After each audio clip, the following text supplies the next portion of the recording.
1965 Indianapolis, America का एक छोटा सा शहर। लेकिन उसी साल यहाँ एक ऐसी कहानी लिखी गई जिसे सुनकर आज भी लोग कांप जाते हैं। एक 16 साल की लड़की थी, सिल्विया मारी लाइकेंस। एक इनोसेंट, खुश मिजाज एंड सपनों से भरी टीनेजर। उसके माँ बाप ने कुछ दिनों के लिए एक औरत के घर रखा जिसका नाम था गर्ट्रूड बेंजिस्की।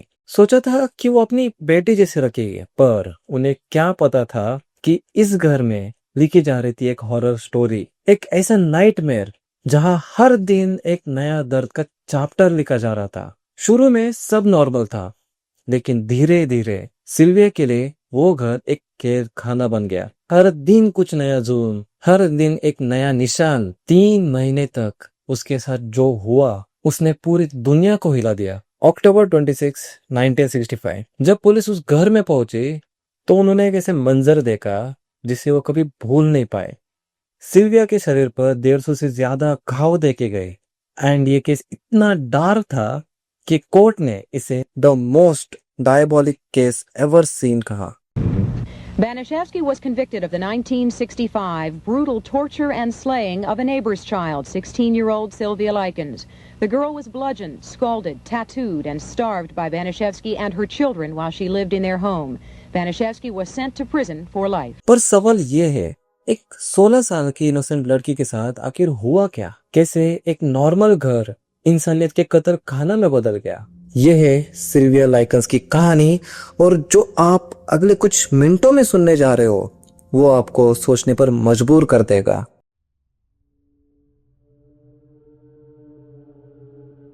गर्ट्रूड का जन्म 19 सितंबर 1928 को इंडियानापोलिस, इंडियाना में हुआ था। वो एक मिडिल क्लास परिवार से थी जहां पैसे की हमेशा दिक्कत रहती थी।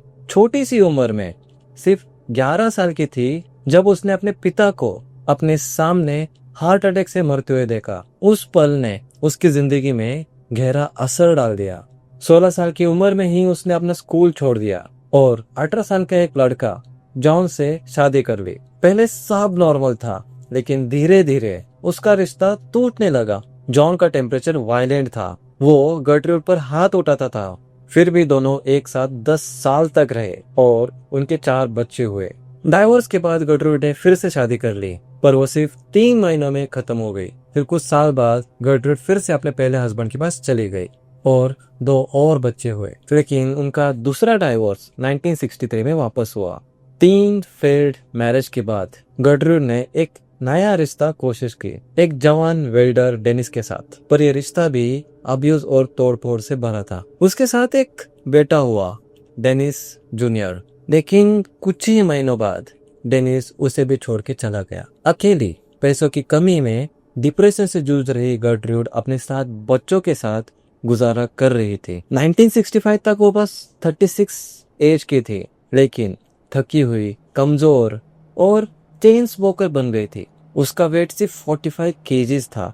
अपनी जिंदगी चलाने के लिए वो कपड़े सिलती, पोछा मारती और अपने पहले हस्बैंड के भेजे हुए कुछ छोटे चेक से गुजारा करती थी। उसका घर 3850 ईस्ट न्यूयॉर्क स्ट्रीट वही जगह थी जहां बाद में सिल्विया की कहानी लिखी गई। दूसरी तरफ थी सिल्विया मैरी लाइकेंस। उसका जन्म 3 जनवरी 1949 को हुआ। वो 5 भाई बहनों में से तीसरी थी। दोनों तरफ फ्रेटर्नल ट्विंस थे। 2 बड़े भाई बहन डैनियल और डायना, और 2 छोटे भाई बहन बेनी और जेनी। जेनी को पोलियो था, एक पैर कमजोर था, इसलिए सिल्विया उसका ख्याल हमेशा रखती थी। उसके माँ बाप लेस्टर और एलिजाबेथ कार्निवल्स में काम करते थे। वो अलग अलग टाउन्स में कैंडी, पियर और सोडास बेचते थे एंड घर कभी एक जगह टिकते नहीं थे। पैसे भी ज्यादा नहीं होते थे, पर सिल्विया और जेनी को हमेशा रिलेटिव्स के पास रखते थे ताकि वो सेफ रहे और पढ़ सके।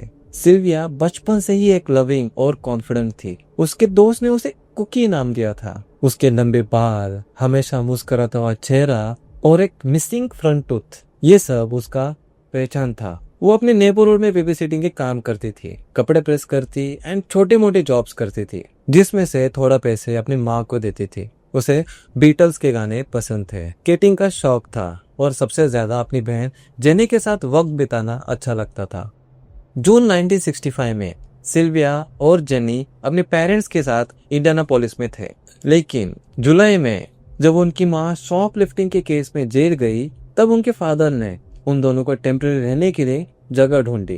तभी उनकी मुलाकात हुई गर्ट्रूड से, एक औरत जिनकी 2 बेटियां पॉला और स्टेफाइन सिल्विया के स्कूल में पढ़ते थे। गर्ट्रूड ने कहा कि वो उन दोनों को अपने बच्चों की तरह ख्याल रखेगी और $20 पर वीक एक बोर्डिंग एग्रीमेंट फिक्स हुआ। सिल्विया और जेनी जुलाई के पहले हफ्ते में ही गर्ट्रूड के घर शिफ्ट हो गए। पहले कुछ हफ्तों तक सब नॉर्मल था। सिल्विया घर के काम में हेल्प करती थी, चर्च जाती और गर्ट्रूड के बेटी के साथ गाने सुनती। घर में हंसी थी और सब कुछ एकदम नॉर्मल लग रहा था। पर धीरे धीरे वो रूटीन बदलने लगा। पैसों की दिक्कत, गर्ट्रूड का स्ट्रेस और उसके अंदर का अंधेरा, सब कुछ एक ऐसे दिशा पर जाने वाला था जहां से वापस आना मुश्किल था। उन्हें खुद पता नहीं था कि सिल्विया के लिए ये घर एक नाइटमेयर बनने वाला है।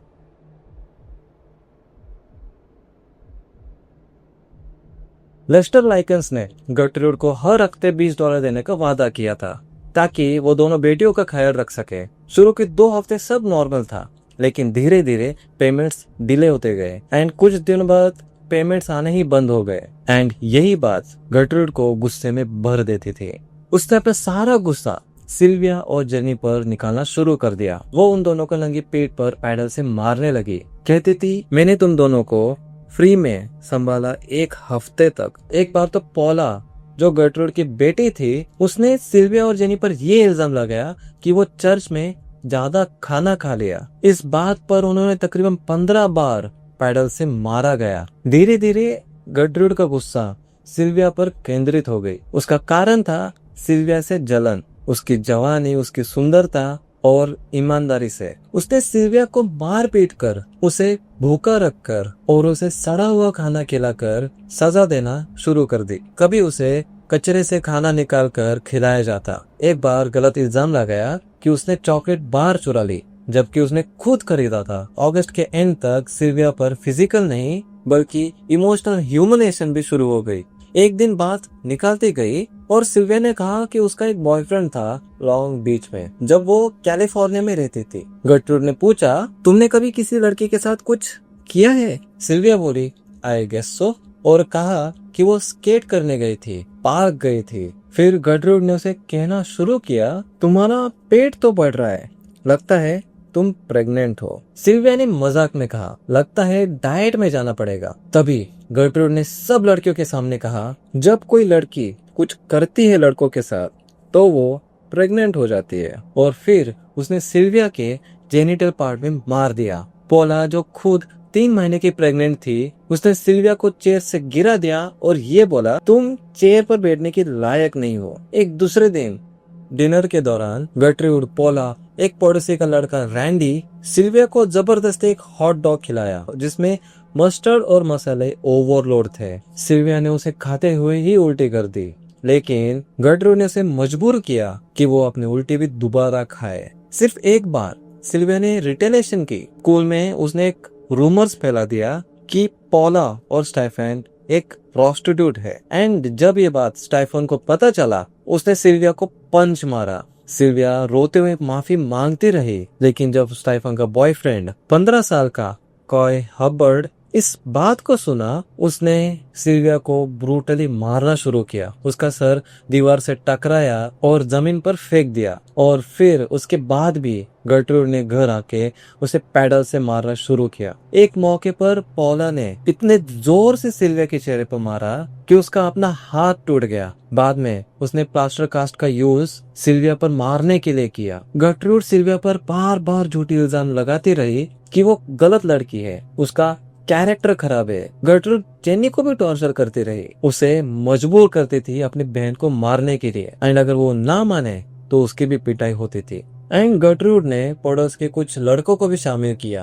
गर्ट्रूड उन्हें उत्साहित करती थी कि वो सिल्विया को मारे, उस पर जूडो मूव्स प्रैक्टिस करे एंड सिगरेट से जलाए। एंड अब तक सिल्विया के शरीर पर 100 से भी ज्यादा सिगरेट के निशान बन चुके थे। एक दफा तो उन्होंने उसे मजबूर किया कि वो सबके सामने अपने ऊपर ग्लास बॉटल से टॉर्चर करे और गर्ट्रूड ने कह दिया, अब जेनी को दिखाओ तुम किस टाइप की लड़की हो। गर्ट्रूड ने उन्हें स्कूल जाने से भी मना कर दिया। कहा गया कि सिल्विया ने स्कूल के जिम सूट चुरा लिए, जबकि असल में गर्ट्रूड ने ही उसे चुरा लिया था। इसके लिए उसे पुलिस बेल्ट से मारा गया एंड फिर मैचेस से उसकी उंगली जलाई। कुछ हफ्तों बाद सिल्विया और जेनी की बड़ी बहन डायना से पार्क में मुलाकात हुई। उन्होंने बताया कि गर्ट्रूड उनके साथ क्या कर रहे थे, लेकिन डायना ने समझा कि वो बड़ा चढ़ाकर खेल रहे हैं। एंड जब ये बात गर्ट्रूड को पता चला, उसने सिल्विया पर और भी ज्यादा अत्याचार करने शुरू की। जब सिल्विया बहुत कमजोर हो गई, गर्ट्रूड ने उसे बेसमेंट में बंद कर दिया। वहां वो बिना कपड़ों के रहती थी, बिना पानी और खाने के। कभी उसे नल से बांध दिया जाता था एंड बच्चे पैसे देकर उसे देखते और अत्याचार करते। एंड कभी उसे गर्म पानी से नहाकर जख्मों में नमक से रगड़ते थे। एक बार गर्ट्रूड और उसका बेटा जॉन अपने छोटे बच्चों के डायपर से बचा हुआ गंदा सिलिका सिल्विया के मुंह में रगड़ा। उसके बाद उसने आधा ग्लास पानी दिया और कहा, आज तुम्हें यही मिलेगा।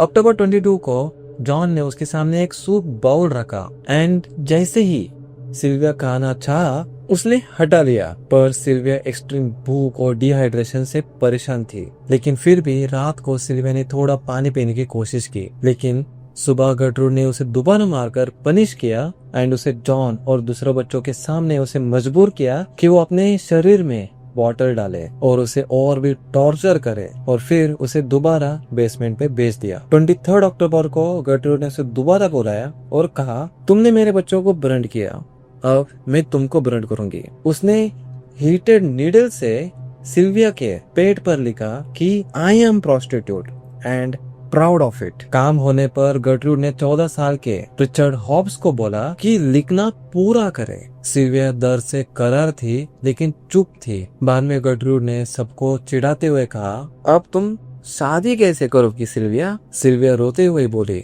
अब मैं क्या कर सकती हूँ? फिर सब बच्चों को वो लिखा हुआ दिखाया गया और झूठ बोला गया कि सिल्विया ने लिखवाया अपनी मर्जी से। सिल्विया ने उस रात जेनी से कहा, लगता है मैं मरने वाली हूँ। अगले दिन गर्ट्रूड ने सिल्विया से झूठी लेटर लिखवाई, जिसमें लिखा गया था कि सिल्विया ने अपनी मर्जी से घर से भाग कर आई है और कुछ लड़कों ने उसकी मारपीट की। एंड ये सब एक प्लान था ताकि वो सेफ रह सके। लेटर लिखने के बाद उसे क्रैकर्स दिए गए, लेकिन सिल्विया ने कहा, डॉग को दे दो, मुझे नहीं चाहिए। गर्ट्रूड ने फोर्सफुली सिल्विया के मुंह में क्रैकर्स घुसा दिए और उसके पेट पर मारना शुरू किया। 25 अक्टूबर को सिल्विया ने भागने की कोशिश की, लेकिन इंजरीज और कमजोरी के चलते दूर तक नहीं भाग पाई। गर्ट्रूड ने सिल्विया को पकड़ लिया और कटर रॉड से उसके चेहरे पर बार बार मारती रही जब तक वो रॉड टूटकर बेंड ना हो गई। उसके बाद भी कॉय हबर्ड उसी रॉड से सिल्विया को और पीटा और फिर सिल्विया बेहोश हो गई। उसके बाद गर्ट्रूड और हॉबर्ड उसे बेसमेंट में घसीट के लेके गए। रात भर सिल्विया चिल्लाती रही, मदद मांगती रही, दीवारों पर हथौड़ा मारकर आवाज देती रही। पड़ोसियों ने सब सुना, पर जब आवाज बंद हो गई, किसी ने भी पुलिस को नहीं बुलाया। अक्टूबर 26, 1965 की सुबह सिल्विया की सांस अब धीमी हो चुकी थी। वो अब ना ठीक से बोल पा रही थी, ना वो चल पा रही थी। गर्ट्रूड ने उसे किचन में बिठाया, एक डोनट और दूध दिया, पर सिल्विया का हाथ कांप रहा था, ग्लास उठा नहीं पा रहे थे। पर इसी बात पर गर्ट्रूड को गुस्सा आया और उसने उसे वापस बेसमेंट पे ले गई। एंड उस वक्त सिल्विया इतनी कमजोर हो चुकी थी कि वो खुद खड़ी भी नहीं हो पा रही थी। बेसमेंट में उसका हाल और बिगड़ता गया। उसके मुंह से बस हल्की आवाज निकलती थी, लफ्ज बिगड़ जाते थे। एंड उसके आसपास कुछ लोग थे, गर्ट्रूड के बच्चे और नेबरहुड के लड़के। सिल्विया उन्हें पहचानने की कोशिश कर रही थी, उनके नाम लेने की कोशिश कर रही थी, पर उसकी आवाज धीमी सी गूंज बनकर रह गई। उसने एक सड़ा हुआ पियर खाने की कोशिश की, पर वो भी नहीं कर पाई। दोपहर तक सिल्विया की बॉडी पूरी थक चुकी थी।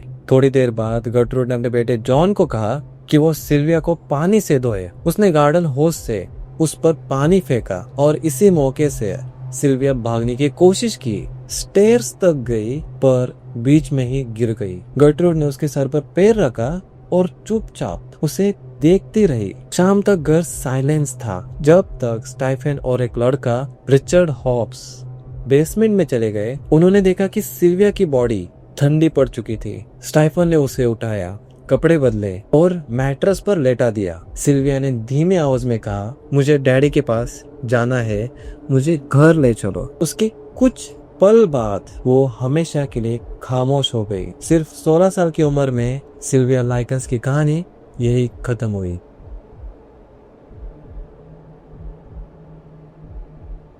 जब पुलिस शाम के लगभग 6:30 बजे घर पहुंची, उन्होंने एक पतला कमजोर शरीर देखा, बेड के ऊपर पड़ा हुआ, चारों तरफ निशानों से भरा। पुलिस ने जब गर्ट्रूड से पूछा कि ये आखिर क्या हुआ, तब गर्ट्रूड एक कहानी सुना रही थी कि सिल्विया भाग गई थी, फिर कुछ लड़कों के साथ वापस आई और कोलैप्स कर गई। पुलिस ने तुरंत समझा कि ये कहानी में कुछ तो गड़बड़ है। तभी जेनी लाइकन्स ने धीरे से ऑफिसर के कान में कहा, मुझे यहाँ से निकाल लीजिए, मैं सब सच बताऊंगी। और उस पल से पूरा सच खुलना शुरू हुआ। ऑटोप्सी रिपोर्ट में लिखा गया कि सिल्विया के शरीर पर 150 से भी ज्यादा अलग अलग चोट के निशान थे। हर वुंड एक अलग स्टेज पर था, कुछ पुराने कुछ नए। डॉक्टर ने नोट किया कि सिल्विया एक्सट्रीम माल न्यूट्रिशन से गुजर रही थी। उसके मसल्स और स्किन दोनों सीवियर डैमेज थे। उसके हाथों के नेल्स तक टूट चुके थे और फेस पर पुराने स्कार्स और पीलिंग स्किन थी। कॉर्नर डॉक्टर ऑथर केबल ने लिखा, death due to subdural haematoma caused by severe blow to temple combined with shock and malnutrition. उन्होंने कहा सिल्विया बहुत लंबे समय तक पेन झेला और उसकी बॉडी इतनी कमजोर हो चुकी थी कि वो किसी भी ट्रीटमेंट के लिए रेडी नहीं थी। ऑटोप्सी में ये भी बताया गया कि सिल्विया के डेथ के बाद उसका बॉडी वॉश किया गया, शायद इसलिए ताकि साइंस ऑफ नेग्लेक्ट छुपाए जा सके। पुलिस के लिए अब सब कुछ क्लियर हो गया। ये एक